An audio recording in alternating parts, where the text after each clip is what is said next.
Hi, and welcome to Lisa's Stamp Studio. I get asked this question quite frequently. What's the difference between acetate and vellum? I'm confused.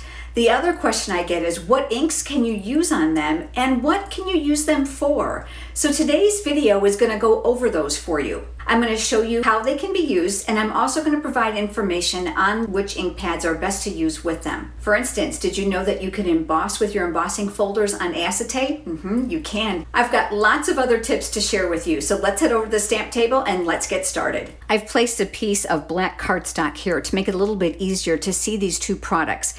Acetate and vellum are both either clear or opaque, which makes it very difficult to see. The first thing we're going to talk about is vellum. This is a very opaque paper, and even though you can see through it slightly, it does create a very subtle background for the color or the design that's underneath. Let's talk about how you can use it. You obviously can use it just like it is by cutting it and layering it on top of a card, which means the background itself is going to look muted. You can see how the black looks more gray through here. Very pretty. It's very popular on holiday cards as well as wedding invitations and specialty cards. But did you also know that you can heat emboss on it? I've got a piece here that I've used with the Christmas Gleaming stamp set. These beautiful ornate ornaments come out beautifully when they're heat embossed. I stamped it in the pigment gold glitz ink, and then I added gold embossing powder over the top and then heat set it. One of the tips I want to give to you when you're embossing on vellum is don't overheat it. Because the paper is very thin and it is opaque, it does heat set rather quickly. The other thing you can do is emboss with it. This is using the Stylish Scroll embossing folder. That's brand new in the holiday catalog. Absolutely love it. But I want to talk to you about embossing on vellum. This is a regular embossing folder. It's not one of the 3D or dynamic folders. When you're using those on vellum, you're going to want to be very, very careful, because if they leave a deep impression, it can actually impress the vellum so much that it can actually tear it. The regular embossing folders seem to do well. You're also going to notice too that as it comes out embossed, it's going to leave white etched areas, which is beautiful for mixed media projects and for those projects that you like a little bit of a vintage look for. So consider using your embossing folders on your vellum as well. And you can stamp on it. This uses StazOn solvent-based ink. This is the jet black. You're going to want to make sure that you use StazOn ink. It's going to dry a lot faster. It's going to take a few minutes to dry, but it'll dry and it's permanent. Now you can color from the front or you can color from the back side. When you color from the back side, it's going to mute the colors, make it look more like a stained glass effect. Really quite beautiful.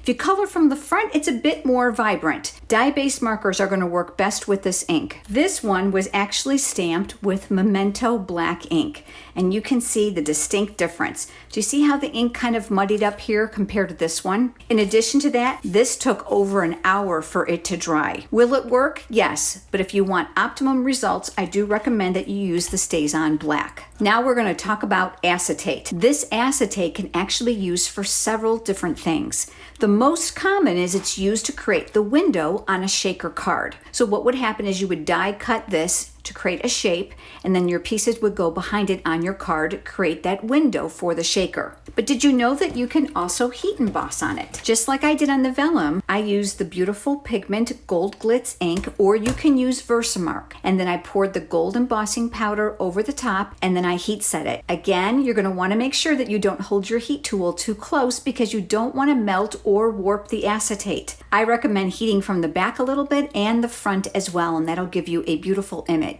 You might be wondering if you can stamp on it, and the answer is yes, you can. I know that's clear, and that's going to be a little bit difficult to see. Once again, StazOn solvent-based ink, and you're going to want to make sure that you let it dry before you use it. Finally, you're probably wondering if the Stylish Scroll embossing folder or embossing folders as a whole will work on acetate, and the answer is yes. This creates a gorgeous, subtle surface. If you're using the dynamic folders, this impression will be a lot deeper. Now, a couple things about the acetate and the vellum I want to talk to you about as far as adhering. A lot of people ask me, well, then how do you adhere it? You're going to have to be creative. With this, what I like to use is glue dots in a very inconspicuous area.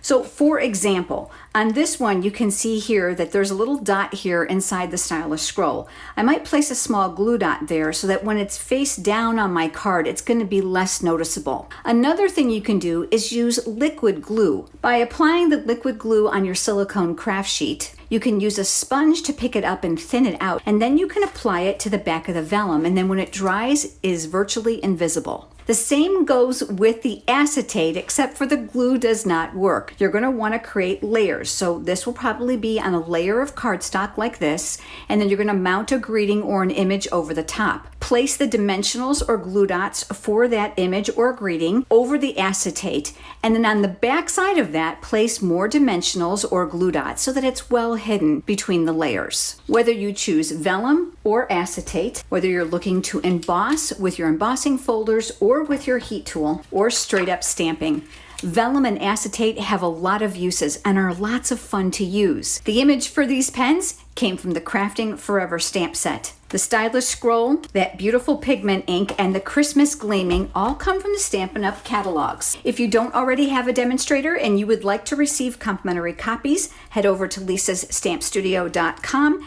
and click on Contact Me. If you have enjoyed today's video, give it a thumbs up here on YouTube, and while you're there, hit that subscribe button. And if you click the small bell icon that's next to it, you'll receive notifications when I'm live here on YouTube, as well as when I upload a new video. Thanks so much for joining me. I look forward to seeing you next time. Have a great day.